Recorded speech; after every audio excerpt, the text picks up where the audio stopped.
What's up, everybody? This is Mike here at Rogue Comics, and I am trying something different. So, okay. Normally, when I stream Fortnite, because I do have Fortnite streams that I do occasionally, nightly. Well, not so much nightly. But, what's up, Bonzo? It's not showing. I forgot to turn the stream ninja, whatever the hell it's called, on before, so I can't highlight your let me see actually if it's working over there. Okay, it is. Well, what's up? So normally what I do is I stream through Prism. This is going to get a little technical just for a quick second, and I stream on Twitch, YouTube, Facebook. Oh, and you know what, I just said the words I shouldn't say, but normally that's where I do stream. And over the course of trying to figure out how I can stream on other places, I discovered that there was a workaround, and I did find the workaround. However, not through OBS, and I hope I'm still streaming on that service, because apparently, I mean, it's a rumor, something I read, and you really shouldn't believe everything that you read or hear or whatever. Let me just see if I'm still on there. Because there's one, actually the other services I don't think even matter. Okay, I'm still on there, but I'm now streaming this on TikTok. So the thing is, I can't see if anybody's watching, because there's no metrics, and that's okay, because you know what, I never think anybody's watching me anyways, unless somebody comments like Anzo or whatever in the chat. Then I know people are watching. Otherwise, I'm just talking to myself, and that's fine. I like me, so, you know. Anyways, so yeah, now instead of just 1, 2, 3, I am now broadcasting on 4. However, it's not streaming directly through OBS, and now that means OBS is acting as a virtual camera to Prism, which Prism keeps trying to get me to update the program, because I think they're charging for it now. So every time I start a stream, whether it's, you know, on this or Fortnite, actually I never use Prism for the store streams. I use Prism for the gaming streams. But so I have to like accept it, and then when it's starting to download whatever the update is, I just close that, and then it reboots again. It's really ridiculous. But you know what? You're not here to hear any of that shit. So we're moving on, because there's some great comic books that are coming out tomorrow. And as always, we start off with DC. Although, if they keep it up, I'm going to have to flip, and we're going to start with Marvel instead of DC, because I've been enjoying DC's output slightly more than Marvel's. And this is one of them, Absolute Batman. This is issue number 13. And as you can see there, a certain feline female will be making her appearance there. Yes, that just hits. And yeah, there will be a bunch of covers, and I'm getting a couple of them. There will be a foil version, wait, not of this one, of this one. And I believe there's a regular version of this too. And yeah, just look at that. Excellent. Here we have the Jenny Frison variant cover. Anything, Jen, and whatever Jenny does, I grab. Yeah, you should read it, Anzo. It's definitely much better than anything Nolan could have come up with. You know that. I mean, that's a low bar, but yeah, it's really good. Really good. And then there's this one by David Nakayama. And I think I might have one more on here. Wait, let me see. Let me see. Oh, well, yeah, it's just the foil version right there. So this is the foil version of this one, which, yeah, it looks the same. The only thing that's not on there is you don't have the UPC, and I'm pretty sure you don't have the Absolute Batman on there. Yeah, and maybe just the DC.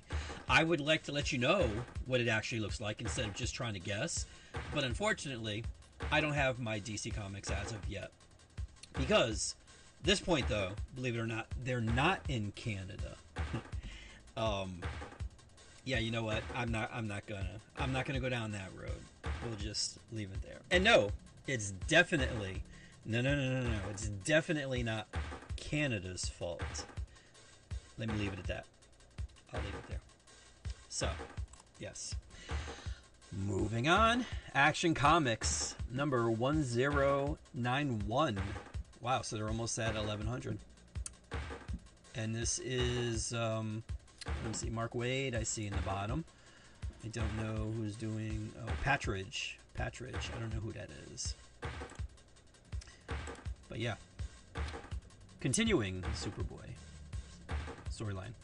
Aquaman, issue number 10. Now, not for nothing. I mean, Aquaman's okay. I don't do the, you know, the fish and all that other, the jokes and whatever. But Jeremy Adams is writing this. And Jeremy Adams is killing it on Green Lantern. So, I expect this to be just as good, if not better. But I have not read it.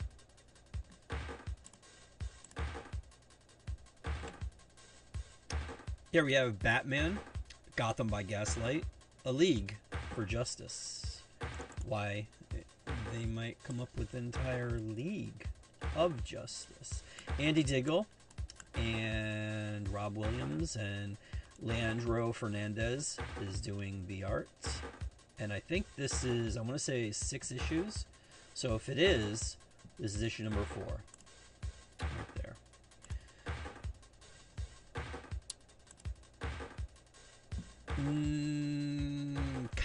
Kinda, sorta, Anzo. Pickle Jr., what's up? Up next, what is up next? Batman and Robin, issue number 26 versus The Quiet Man. I think last issue started a new arc, so if your store, whoops, if I'm not your store, you might want to check to see if they have issue number 25.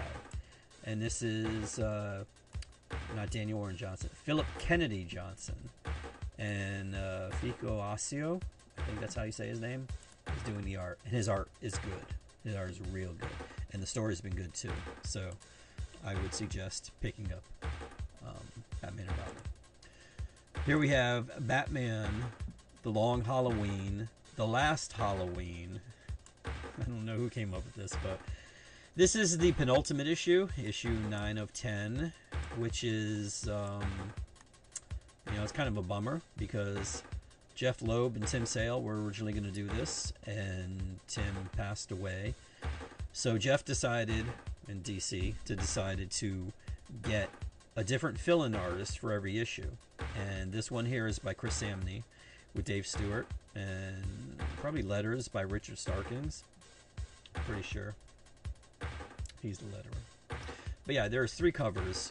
There's this one here by Tim Sale. Then there is this one here, and I think this is Samney, yeah, Chris Samney.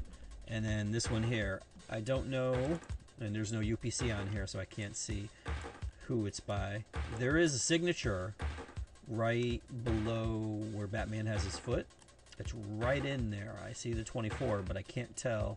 I don't recognize the signature, so I don't know who this is. So apologies to whomever you are, but it is a nice cover. Okay, here we go. This is something I've been talking about for a couple weeks now. It's called DCKO. Now basically what's going to happen is there are going to be brackets, and basically there's going to be 32 participants, and what they're going to do is they're going to fight to the death, and when whomever they're fighting dies, they will be immortalized in stone in the statue. And basically what's going to happen is whoever is the last one standing has to fight Darkseid. And I'm just going to leave it like that. That's the simplest explanation I can give, because there's other stuff with like the Heart of Apocalypse and all this other stuff, and you got to read it. It's good. It's really good. Javi Fernandez does the art. Scott Snyder does the writing, although Josh Williamson is also mentioned, but there's no credit. It's just literally Scott Snyder. Not that that's a bad thing, because it's not. But, and there's also, see this cover, the art you see right here, This is underneath because there's an acetate. Well, at least what I'm reading, because I don't have my books yet. But if you get the book, there will be an acetate film over it, and it does say DCKO or KO or whatever. When you open it, then you see the cover. And this is what's underneath. And I believe this is by Fernandez. What's up, Rod? How's it going? So that's what this will look like. This is issue number 1. And in case you were wondering, DC might have done a couple of other covers, maybe variant covers. Just a few, just a couple. Like this one here.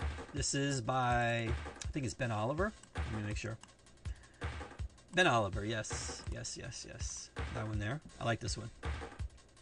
And I did read this, but I read it like about a month and a half ago. And they were talking about him getting, what is it? Brass knuckles? Not brass knuckles, but that's not good. Knuckles. Let me put the, sorry. Unprofessional. Knuckles, making knuckles out of like stars, like, and that's what you see there. So yes, I want this to be as crazy as it needs to be, because you know what, I'm tired of this shit where people coming up and like, well, you know, with the physics and all this other stuff, like, just stop. This is comic books. Like, you can do whatever you want, unless you're doing like an autobiographical comic. Like if you're doing something about like Lincoln or MLK or something like that, you don't want zombies or anything like that in there. But this is comic books, so stop the gatekeeping. Tired of it. Daniel Warren Johnson, look at this. This is bad, meaning good. He is pile driving. It's almost a Tombstone pile driver, but he is pile driving Dark Side, and I love it. Here we have Greg Capullo, and some of these individuals may or may not be participating in this event. Maybe. And there's actually a question, because there is a bracket out there, and it is filled in. And for a while there they only showed, there was the first image that had like maybe 6 participants, but then there was another one, there was another one that came out that had all of it filled in. And there's one in there, there's one participant which I have questions about. So maybe it'll be filled in later. But I don't mind that, because I don't want everything spoiled. Like, I didn't, honestly, I wanted to read it, but I didn't want to read it because they made it available for retailers as a digital thing. And anybody that knows me knows how much I loathe digital. And I wanted to wait. But see, and I'm actually surprised that there haven't been too many other spoilers out there, like from Bleeding Cool or whatever, because we did read it about like a month and a half ago. But I'm glad that some things weren't spoiled, because it shouldn't be, you know? Here is a cover by Jay Lee, which is Superman and Shazam. And then the next one is the thumbnail. Frank Cho, Diana, and, well, Power Girl. I don't know what she's calling herself currently. We'll just call her Power Girl. PG. But yes, I had to. There was, I mean, I was going to use, I decided I was going to do a KO. I was going to do the main cover by Fernandez with Superman punching and all that. But I'm like, you know what? Come on. Power Girl and Wonder Woman? Absolutely. Frank Cho? That was a no-brainer, so that's the one I went with. And that's what you got. You're welcome.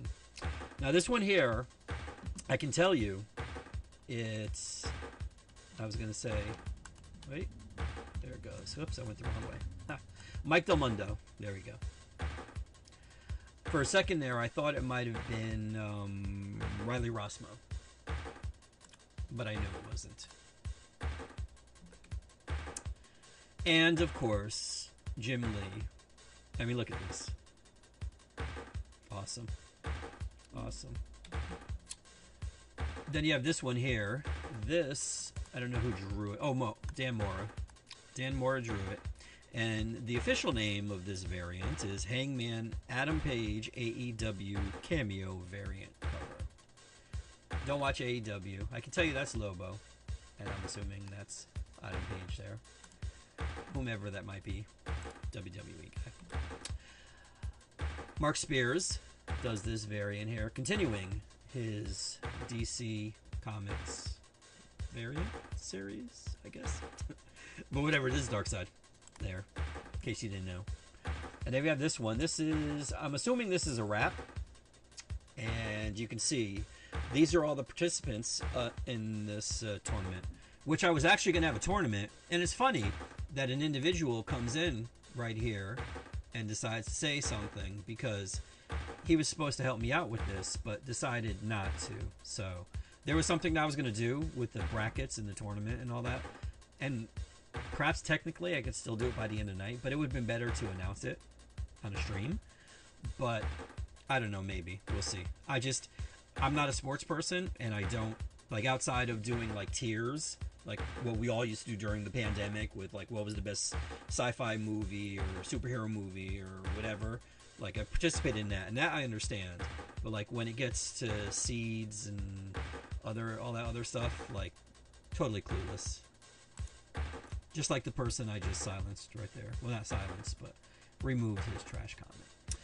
But anyways, yeah, so this is all 32 people, individuals, that are participating in this. And then I will also have this 1 in 25 variant, and there will only be one of them. Nubovich, I believe, is the person's name. They did I think it was a Poison Ivy variant cover. It was really nice. Yeah, Nubovich. But yeah. Now, as with Batman #1, and I think there's going to be some other ones too, there will also be blind bags. And in the blind bags, there will be foil versions of the following. And I'm trying to see if there was an official name. No, there isn't. But this will be foil. So basically everything I just showed you, you will get foil versions of. So this Ben Oliver, this Dan Mora, which actually it does have the AEW logo on the back too. So one side is the front and the other side is the back, in case you're wondering. Danny Warren Johnson, Frank Cho, Greg Capullo, Javi Fernandez, Jim Lee, and I was gonna say Raleigh Rossmo again, goddammit. Oh my god. I'm zoning on his name, and not Tedesco. Del Mundo, Mike Del Mundo. Whew. And then I guess they're only gonna do half, since, you know, it was a wrap cover, and you're gonna have on the backside, you're gonna have the KO logo and the DC and all that. So yeah, Mark Spears, and then the Nubovich. And then there's also going to be, there's this one. Now this was a cover they offered.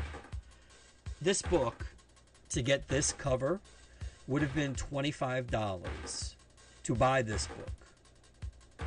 Now I don't know how much the main. Actually, you know what? I can find out, because there is a right here. The main book is $6, $5.99. $25 for this. Now this would have been a wrap, and this is Scott Koblish, I believe. Let me see. Yeah, Scott Koblish and Hi-Fi, whoever that is. I don't know who Hi-Fi is. I know Koblish, but this is only half of it, and then the other half was on the back there. So you're only going to get half again, and the regular version of that would have been $25. I didn't order any of them. Like $25? No, come on. I mean, unless there was like extra stuff in there, but if this is literally just the regular book itself, like, no. And then also, in addition to those foil variants, just the foil variants of the regular books, you're going to get these. Now this, you could potentially get these if you're lucky enough. This one here is the 1 in 100 variant. And yes, it will be gold foil like that. And then there's this. This is the Fernandez variant, and this is 1 in 250. So in addition to there being regular variants in the bags, you're also going to have 1 in 100s, 1 in 250. Then there's even a 1 in 500, the Jim Lee, right there. And then there is, last but not least, the 1 in 1,000 for Greg Capullo, right there. Yeah, and those are all going to be blind bags, so you're not going to know what's on the inside, and just take a chance. Okay, here is Green Lantern Corps. This is issue number 9, and oh, see, I thought it was ended, but it is not. This is the final part. The Starbreaker Supremacy, Part 6. Jeremy Adams, and who will be Hampton. I think he's a writer. Passarin? I don't know how to say his name. But he's the artist, and he also did the cover here. But this will be the final part. Up next, Superman, the Kryptonite Spectrum, issue number 3. Now, for some reason, I don't know why. I mean, my concept of time isn't really that great, but it seems like it's been a while since the last issue. I could be wrong. Most likely, I probably am. But let me see, just to check, because for mine. But this is issue number 3. W. Maxwell Prince and Martin Morazzo, and this is a good book, and it should be selling as much as it is. K-R-Y-P-T.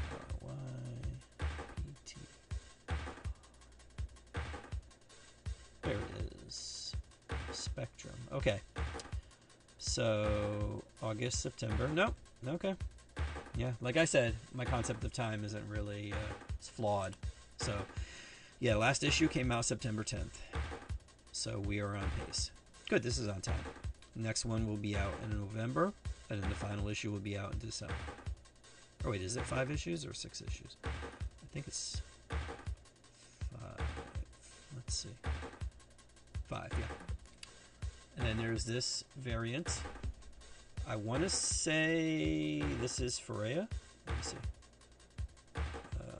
Since I'm here. Yeah, Juan Ferreira. And then there is this Nimit Malavia, I think is how you pronounce the name. I do like this cover. I almost, to be honest with you, I almost made this the thumbnail, but I didn't. Here we have Supergirl, issue number 6. And I hope this is ongoing. I don't know if it is or not, because they rarely, if ever, tell us. Because what do we need to know for, right? Let's see. I'm almost positive. Well, I'm going to will it into an let's see, Supergirl present. Yes, okay. So there will at least be 8 issues, because League of Comic Geeks has 8 issues, December 10th, number 8. So, yeah, keep it up. This book sells, believe it or not. And I only say that because, okay, well, the first trade is going to collect 1 to 6. Because it's a girl title. Like, it says Supergirl, you know? And the art in here by Sophie Campbell is good. The writing's good. And when you have both those things, what more can you ask for? That's it. That's enough. There are a couple covers, a couple variant covers. Got this one here, Art Germ. And then you got this one. This is Harvey, I think. Ben Harvey. Yep. And then last but not least, this is, I believe, Megan Hetrick. Let me see. No. Paulina New Show, I think is how you pronounce that. I thought it was Megan, but it's not. It's Paulina. There you go. And that is it for DC. Over in the MCU, they made a big mistake they let J. Michael Straczynski back into the universe. And he's once again desecrating Spider-Man. I am not a JMS fan. I don't like what he did to Spider-Man back in the 600s. And yeah, he's back. Now, to be honest with you, Perry Perez is doing the art in here, and I did thumb through it. I haven't had a chance to read it yet. In fact, I don't even know. I think it's around me somewhere. There it is. The art in here by Perez is excellent. When I saw that he was going to be doing this, I was conflicted because I do not want to buy another JMS book. I am not one of those. I'm not a fan of this. Never forget. Hashtag.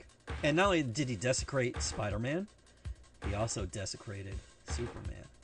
And that's the two main dudes. But the art in here, top notch. Excellent. Like truly excellent. I knew when I saw that Perez was doing it, I'm like, this is going to be good. And this is what Marvel does to get me to buy books that are written by people I don't want to know. I don't want to read. I don't want to get. I don't want to have anything to do with it. But then I see it. I see who they got writing it. And I'm like, oh, God, they're going to force me to order this book. And that's exactly what happened here. So I wish I could tell you exactly what it's about, the story and all that, but unfortunately I cannot. What's up, WZ? So we'll leave it at that. But if you want to get it, if you are a fan of excellent art, then by all means get this book. Truly, Perez's art is really outstanding. The story, I can't tell you about. I mean, I can go down memory lane and tell you exactly how I arrived at this conclusion regarding Mr. JMS. But yeah, I don't, yeah. Just like I read a rumor on Bleeding Cool, and I really, really, really, really hope this is not true, but there's a rumor going on that says that Brian Michael Bendis is going to be also allowed back into the Marvel Universe, and that can be one of the most worst things that they could possibly do. Like, in a history of doing bad things, this could be the baddest. And they need to not do that. They need to not do that. Let him stay in the Dark Horse universe where he is, and he's doing his own thing and desecrating his own properties. Let him do that. Between him and JMS, dude, like, really, please stop. Please. Please. But you know what? Let me move on, because the blood is starting to boil. So let me stop and let me show you some really cool covers. Actually, I gotta find it. I gotta make sure, because I think with this, yeah, okay, good. So this is by Aaron Kuder, and I don't think you know what? Let me try embiggening it, because it's in the file names. Because with Marvel, unfortunately, nobody at Penguin Random House, which is called the Aaron Kuder variant, nobody at Penguin Random House takes any sympathy on retailers. So to get all these images I'm about to show you, I had to go through my invoice and right-click save as, and it's a pain in the ass and monotonous, and you know what? You just do it. But it's annoying, especially because DC does it so much easier. Literally 2 clicks, that's it. 2 clicks. Like, get your shit together, Marvel. Come on. Here we have a Mark Bagley variant. I read somewhere, I think it was also on Bleeding Cool, that Mark Bagley is like semi-retired. And I'm like, that can't be. Like, who are they going to get to draw weekly comics? Like, it's Mark Bagley and Humberto Ramos. And, like, Ramos, like, is sloppy sometimes. So, no, we need Bagley there, dude. Like, I don't know. That's not good. Here we have a Perry Perez variant.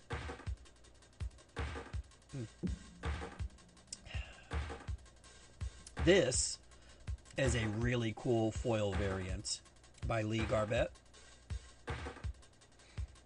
And Yeah, I like when they utilize the foil instead of just doing like just a one to one. You know, oh, it's just the regular cover foil. Like, you know, that's stupid.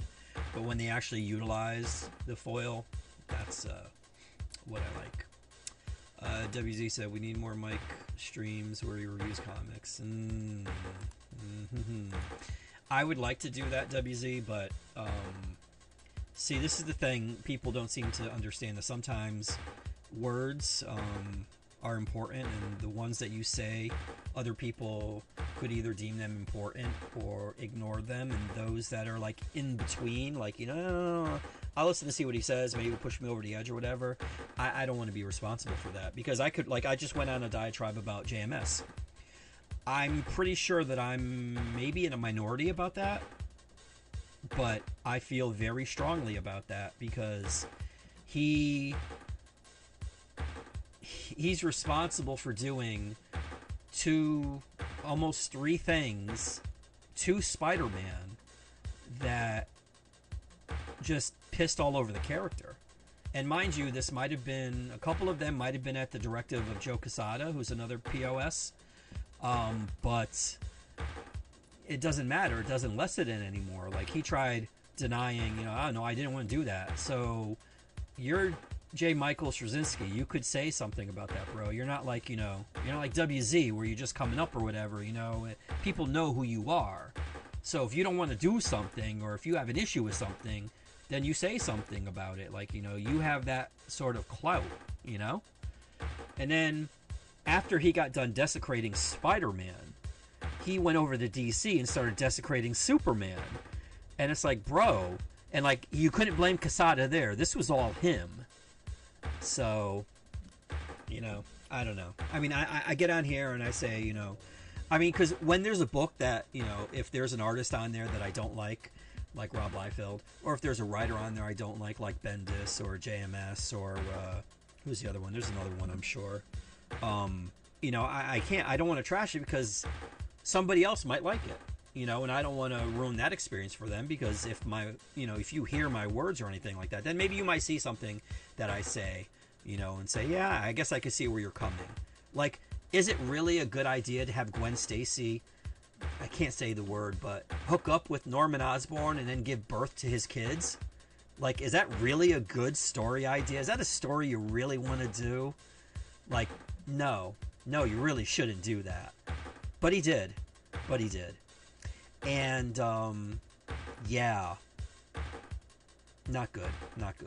So, but then when you move to another company and you're still doing, like, ridiculous things to a completely different character, well, Quesada's not there to blame, okay? So, this is all you, my guy, you know? And, yeah, just not a fan. But I'm sure there are people out there that are. And hey, if that's your thing, more power to you. See, this is a big, big world, and we can all like different things. Some are good, some are bad. It's up to you to make the decision, and I can just tell you how I feel about certain things. I can tell you that this is a ridiculous this is a ridiculous cover. This is by Javier Gran, and this is the Muppets. I think it's 70. I'm going to say 70 years, maybe 50, 60, 40, somewhere around there. Wait, 20. It's got to be at least 50. No, wait. 30 plus 50. Yeah, it's got to be at least 50. Maybe 60. No, 70s. It started in the 70s, I think. Like late 60s, early 70s. So we're doing at least 50. Yeah, 50. We'll give it 50. We'll do 50. But yeah. Yeah, this is an homage to the Amazing Fantasy 15 cover, and they always do Kermit dirty. Hey, however Piggy wants to do Kermit, that's up between him and her. Age of Consent, my friend. Amazing X-Men: The Age of Revelation. This is issue number 1, and you will see a couple Age of Revelation books here, but this is Amazing X-Men. Here we have Avengers issue number 31. Looks like Kang might be in this issue. I don't know. I have it on good authority that he might be in there. Maybe put in an appearance or two. And then we have this cool Mahmoud Asrar Tron Ares variant. I like this one. This one and the X23 one from last week were two of the coolest I've seen thus far. And then we have this Luciano Vecchio. You know what? I'm not going to New York Comic Con, which is at the end of the week, but I should just go there just to get a pronunciation guide for the names. Just stop by every... How do you pronounce your name, please? So I don't slaughter it on my streams that I do. But this is Avengers 31, and there we have the Avengers right there. 70 years. 70? How the hell is it 70? Okay, wait. So we're in 25 now. Wait. Hold on. 70. 20, 25, 70. 1955? Did the Muppets... No, wait. The Muppets didn't start in 1955. Oh, there we go. Let's do Muppets created. Okay, I take it back. The Muppets were created by Jim Henson in the 50s. Holy sh... With their debut on the television show Sam and Friends in 1955. Wow. Okay. Yep. In the 1960s, they gained further exposure through appearances on late-night shows and commercials, such as on The Ed Sullivan Show. Late 60s, he was approached to design characters for the educational children's show Sesame Street. And then in 76, that's when the Muppet Show premiered. Wow. Okay. There you go. Knowing is half the battle. Here we go. Binary. This is another Age of Revelation book. This is issue number 1. I really would love to tell you who did this cover, but I do not know their name. But I do like this cover. But I like this one. Oh, actually, wait. No, that is the one that I like. No, this is the main cover right here. Why was I getting all dramatic about that? This is, let me see if I can read the signature down there. I can't. It's too... Damn it. And why does it have him flipped? See, sometimes I can have the images arranged in a certain, like, alphabetical order, but for some reason OBS sometimes rejiggers it and it's really confusing. But the previous cover right here, this one here, was by Ivan Talavera, and Ivan also did a really badass Ilyana cover for, I think it was for Magic or Giant Size X-Men. No, it was Giant Size X-Men, that's right, because they made me order extra copies of that just because of that cover. See, that's what they do. This is what Marvel does. And, I mean, if you're looking to market your books, why wouldn't you do that? It makes perfect sense. But you throw up some nice covers, you get the retailers to order them, and hopefully the customer demand will meet the enthusiasm that the retailer has for the cover, like this cover. And, yeah, that's business 101, I guess, right? But it would also be nice, too, if the interior is also worth consuming. Here we have Eddie Brock Carnage, number 9. And I'm pretty sure this is going to end next issue. But I do not know. So, technically, this is a penultimate issue. Penultimate with an asterisk. Because maybe next issue might not be at the end. Who knows? But yeah.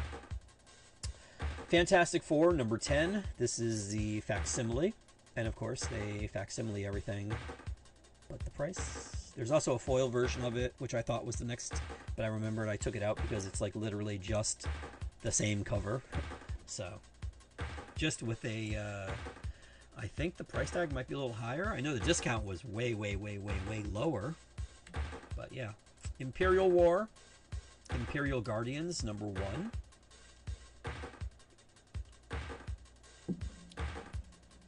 I think Hickman co-wrote that. See, it's doing it again. Okay. This is Laura Kinney Sabretooth, number 1. Now, this is the Pablo Villalobos variant, which I like much better than this one. I mean, this one's okay too, but I prefer this one. This one's a little more atmospheric, I guess. But this is the A cover for those of you out there that collect A covers, and this one isn't. But I would definitely get this one instead. I like Villalobos. And then there's Long Shots, number 1. Now, I really wish I forgot who did the interior, but when I saw this, I'm like, okay, if they do a regular, like a life, not life, like a regular art style, like they do for any of the other books, like this one has to be in the style of Art Adams, because Art Adams is the one, Long Shot. That was the very first time I ever saw any Art Adams artwork, and that's immediately where I decided, this is my dude. This is one of the guys that I will follow for the rest of my life, because his art is just that good.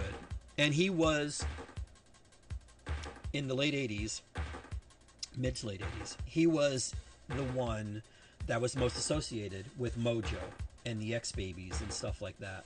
So I'm like, if they're revisiting all of that, this has to be in his style.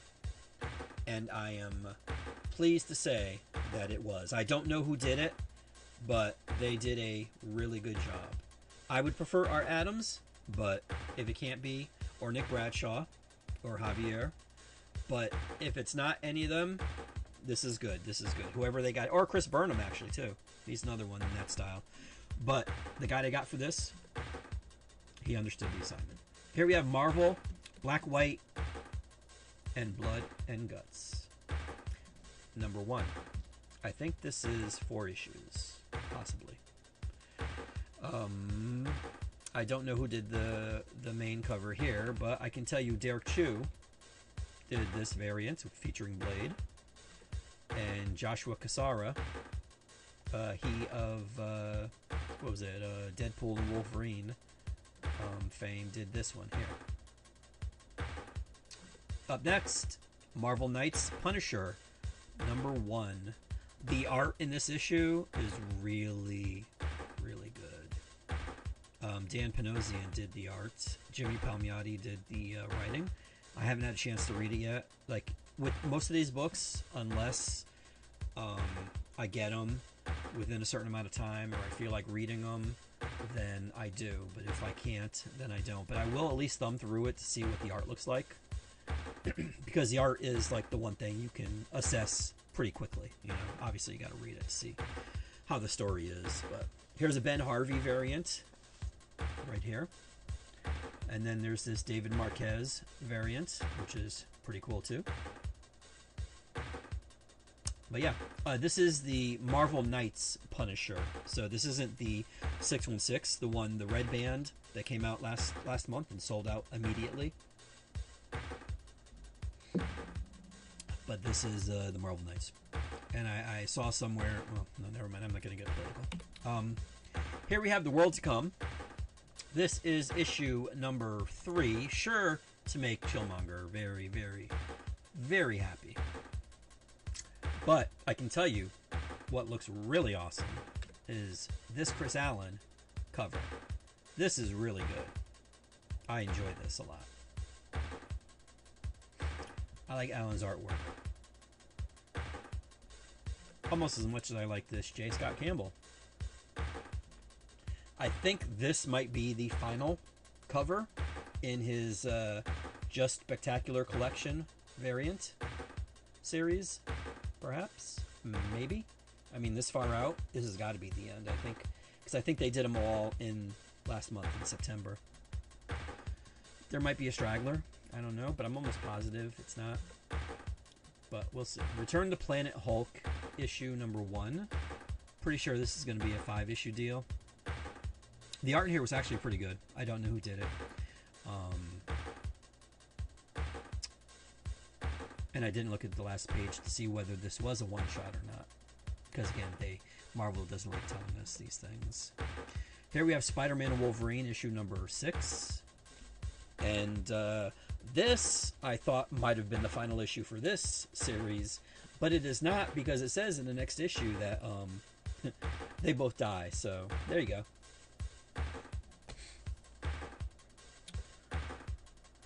And here is the Carlos Gomez variant.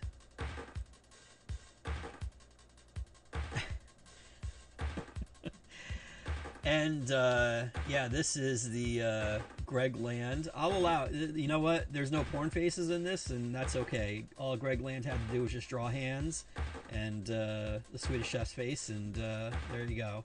But yeah, this is the Muppets variant. This is an homage, and I don't need to tell you what this is an homage to, do I? Come on.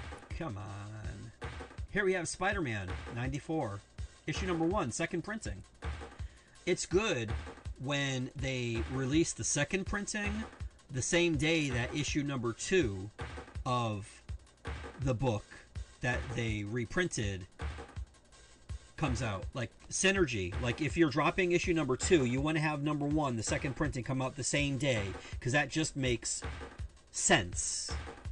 And yet they only hit the mark 6 times out of 10.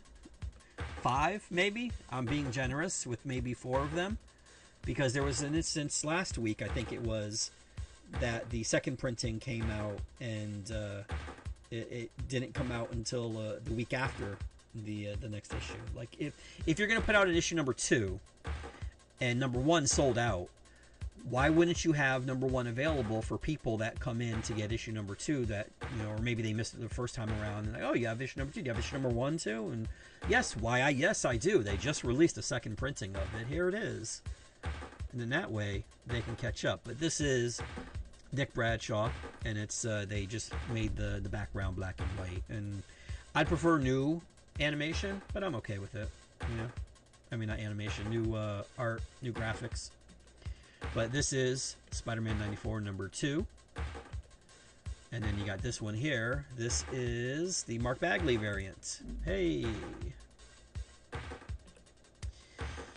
Star Wars Han Solo Hunt for the Falcon, issue number 2. Not sure how many issues this will be. Gotta stop talking about how many. I mean, it's like, but it's just, it's giving me PTSD now, because it's not necessarily just speaking from a fan point of view. You want to know how long this is going? As a retailer, it's kind of important to know, like, you know, what's ongoing and what isn't. But they don't seem to think so. It's a shame that they don't share the same belief structures that we do. Strange Tales number 1. You know, you got Wanda and Nico, I believe. And again, I did look through it. The art is kind of manga-ish, and I don't know how I feel about that, because the manga narrative is like through the roof these days, and it just really needs to stop. Like truly. Ultimate Black Panther issue number 21 is right here. I want to say Caselli did this cover. Maybe, maybe not. Hopefully he did the interior. It's good to see Stefano being able to do someone else's words, because for the longest time they always have him strapped down with Brian Michael Bendis, and it's like, please don't, please stop. No, I spoiled him. Oh, and here's Megan Hetrick. Remember I said Megan Hetrick for DC? I thought that was Megan. No, this is Megan right here. And then, you know what? Besides the fact that this is the last book I'm going to be showing you from Marvel, this breaks the streak, because I can't tell you for how many weeks now, every week had a Peach Momoko variant. There has not been one Peach Momoko cover or variant cover this stream, this week. There isn't one. So this breaks the streak. Streaks can be broken. Here we go. World of Revelation. Number 1. Yeah. Well, that's all I have to say about that. Because I don't want to say, well, I looked through it and the art was okay. But this is like an anthology. There's a couple stories, which I am a fan of anthologies, so that's a good thing. But yeah. Over in the indie world, we got a couple here. Godzilla, Here There Be Aliens. This is issue number 5, so I'm going to assume that this is the final issue. This is cover A by somebody named Pei. PE. Then we have this Godzilla number 3, Kaisei era, is what I believe the writing underneath Godzilla says. Kaisei, maybe? The individual that drew this cover has way too many consonants in their last name, so I'm not even going to attempt to pronounce it.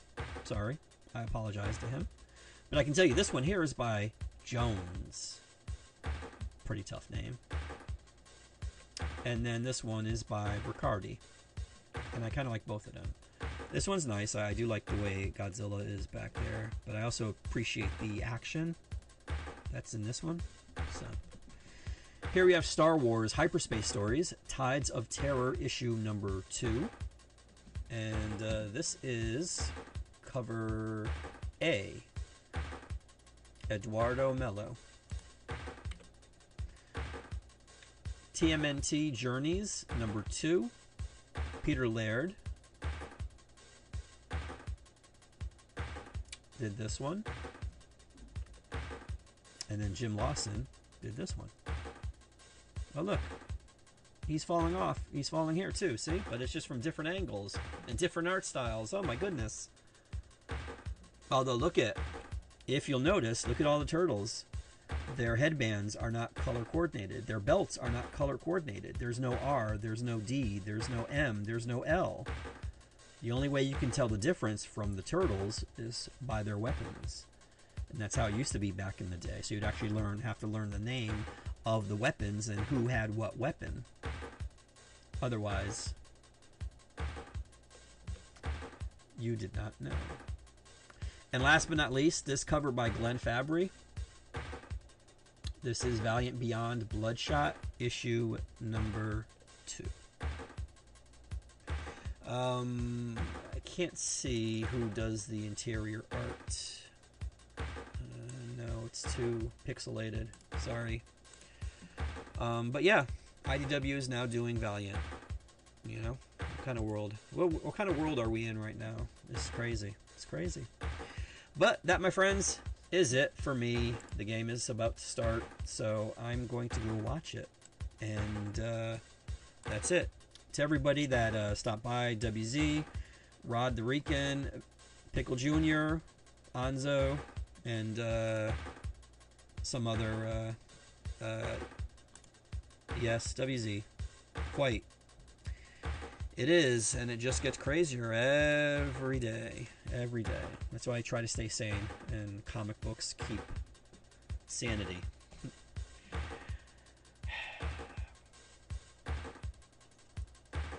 But yeah, so if you're watching and you are a customer of mine, if you saw something, say something. Contact me at direct.me/rowcomics, and that will bring you to a thing where you can pick whatever social media you happen to participate in and hit the button and get in touch with me and say, hey, I want to get, Spider-Man 94 or Fantastic Four or Bloodshot or whatever it is, whatever you saw, let me know and I can put it aside for you and hold it till you get here tomorrow.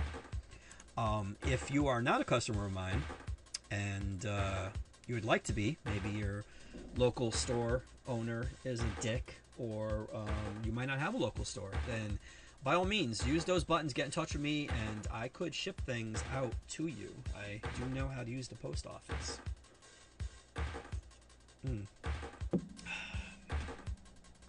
yeah, there you go. Direct.me/rowcomics is the easiest way, or you can do it the old-fashioned way. Go to rowcomics on Instagram, Twitter, TikTok, or Facebook on rowcomics CT.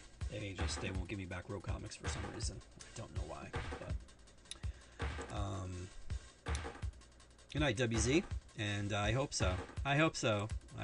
They're in the hole too, so they need to take the next 3. And if anybody can do it, the last team that did it, actually the last and only team that's ever come back from a 2-0 deficit to win, is them. So here's hoping. But yeah, thanks to everybody who stopped by. Thanks to everybody who's watching in the replay. Thanks for the 5 likes. Holy crap, that's a lot. Which is weird too. It's funny. I was speaking to a DC rep about 2 weeks ago when I was going through my Canada crisis, and it's weird. I was talking, and I thanked him for making the cover images available to retailers with just 2 clicks.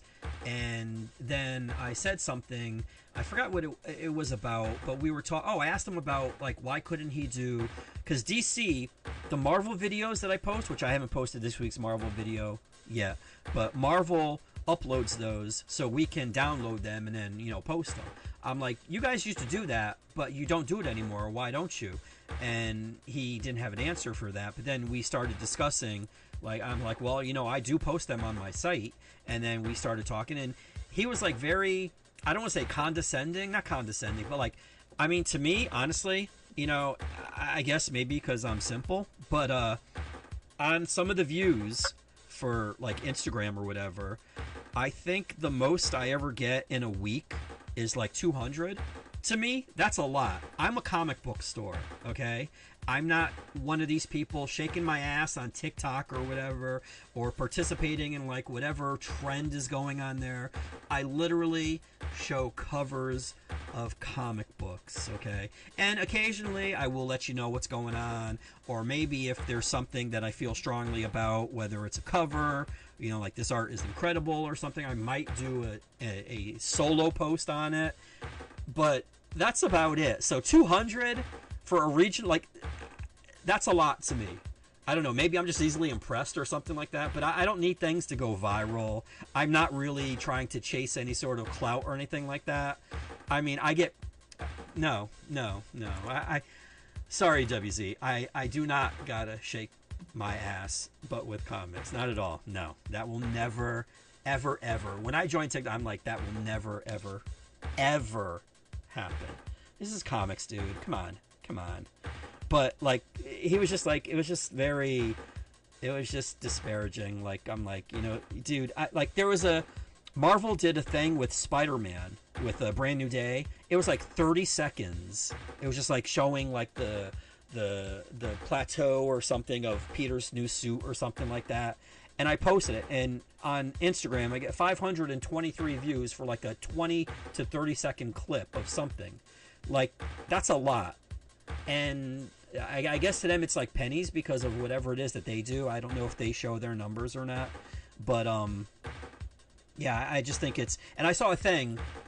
Ethan Hawke did a thing, an interview or something, or during an interview, he said something about how people are suggesting that he, like, if he's trying to get a movie made or something like that, he suggested.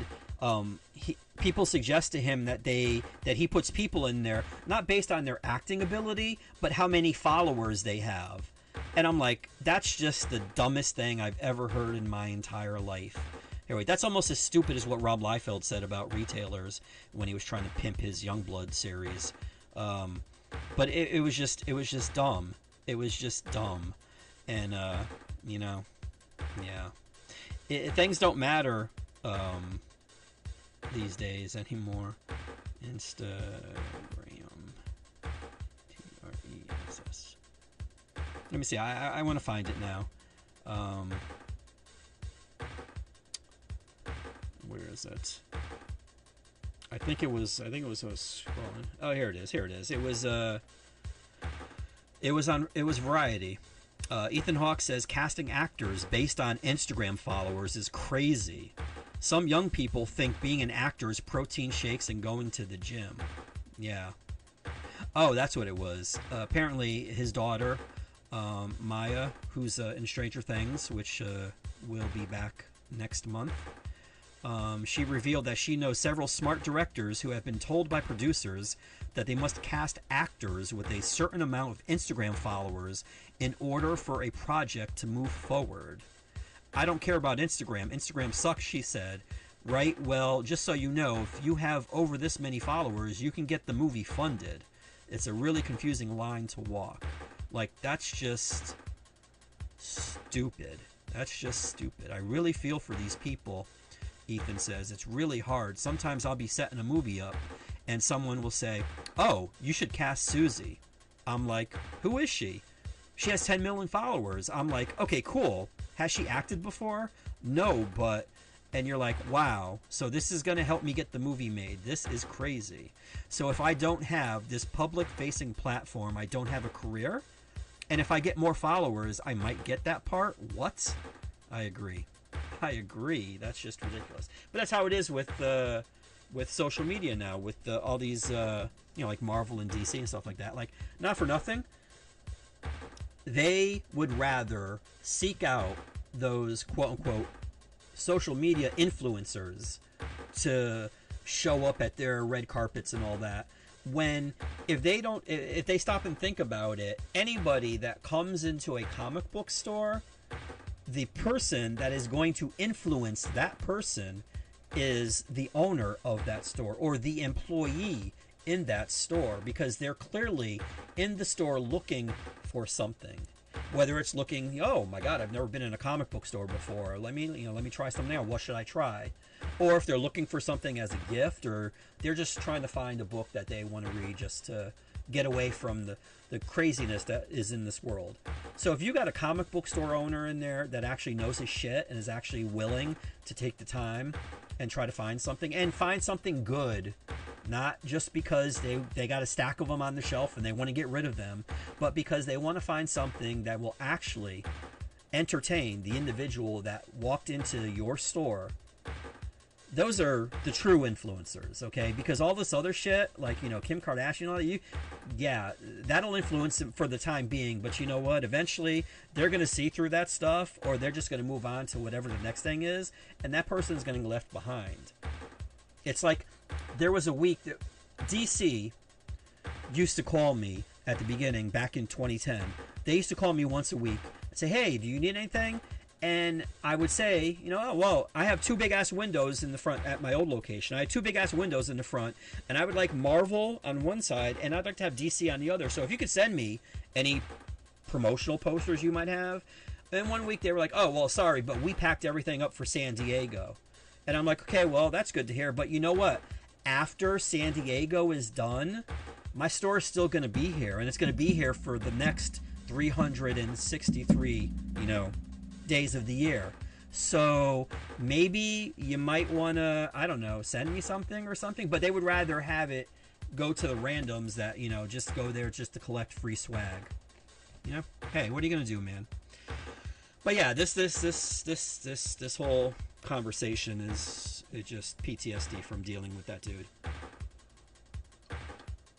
All right, I'm done. I swear, I'm done now, because the game is on and I'm not watching it. So thank you to everybody that watched the stream.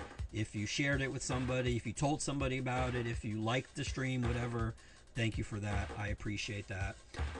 Also, if you happen to, nobody's done it yet. I keep saying it though. If you happen to go to a comic book store tomorrow and you buy something, feel free to put in the comments what you bought, because I'm curious about what some of the people that don't come into my store buy. Because I know, clearly the people, my customers, I know what my people buy. But the ones that I don't know, like, say, WZ, if you buy comics, let me know what you get, dude. Let me know what you're reading. Because that way, all of this stuff that aggregates, it helps me to know, well, I think I've talked to 4 people who all said that, this Punisher series is really good. So maybe I should, maybe order a little extra or something like that, Because I could give 2 shits what, CBR or Newsarama, or if there's a Rotten Tomatoes, for comic book site or whatever. I don't care what they say. I want to know what actual people are saying. The people that actually read the comics. I'm a reader store. I'm not this isn't a collectible thing, okay? I mean, I do have comics that are worth money here and whatever. But again, comics are only worth what someone's willing to pay for it.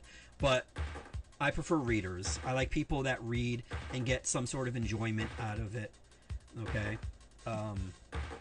But yeah, so if you want to, please feel free to do that. I would appreciate that. And of course he does. Of course. Why don't they just walk this dude? Really? Okay, I gotta go. This might not be a good night tonight, so... But yeah, what do you say? Never bought a comic, or else I would buy from you. Well, you should buy a comic, and thank you for that, though. But you should definitely... there's a lot of good stuff out there, WZ. And watching a movie or a TV show is one thing.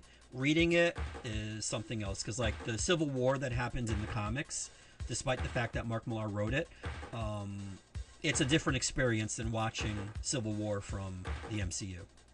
And they were both good, but it just the Civil War in the comics hits different because they had many more characters than the movie did. Because at the time, Fox still had the X-Men and Fantastic Four, and they were able to use Spider-Man, but Punisher, I don't know where Punisher was at that time. But yeah, there were a lot of characters they couldn't use in the movie. I felt they did a good job with the characters they had, but yeah, it's just different. But anyways, yeah, that's it. I'm gone. Thank you very much. Have a great new comic book day tomorrow, and hopefully I will see you next week.